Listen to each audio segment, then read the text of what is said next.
lúc nào của tôi chỉ biết cho lúc sinh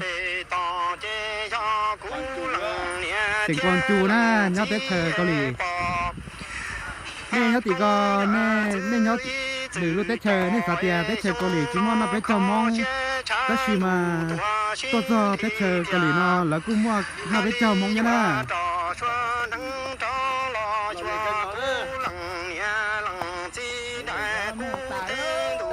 lúc nào giờ xia bé cho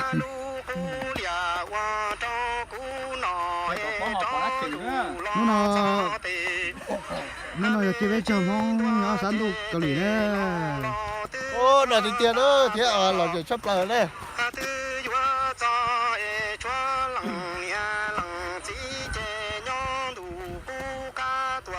Rồi gì kia, mong cơ na.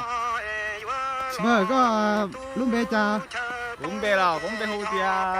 Có xử lý là. Có xử lý, cái nhá lúc rồi từ tôi này. Thì nó tỏ lúc rồi, ta kinh nhé tôi. Ta kinh nhé đó. Đúng rồi, có một chút xong đó. Mọi mình có chi, mình có trâu, mình có sao. Có cần đấy nhá, sẵn đó chi là. Nó sẵn này. Trâu hả? Không trâu đó. Cũng sẽ là có. Cái dạng có nữa. Vâng, có nè. Đúng về hoa tốt đời nó xử lý à. Tốt đời nó xử lý à.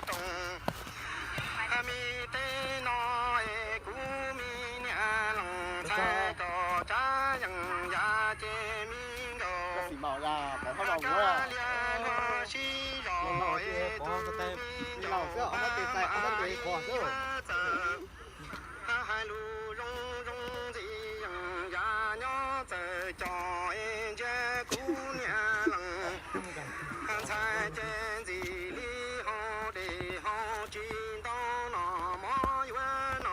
Con bé hôi chào tu thế nào? Lúc bé phòng xử lý nó.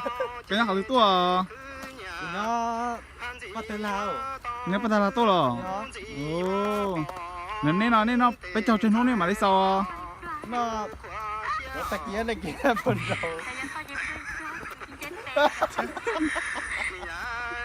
Đòi bao đây.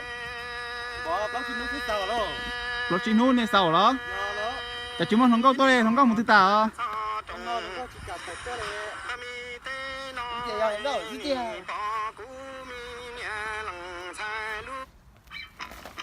약정의 목격 휴대폰 바꾸기 어려우셨죠?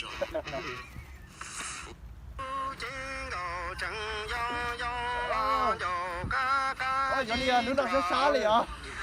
Xá xá liền à?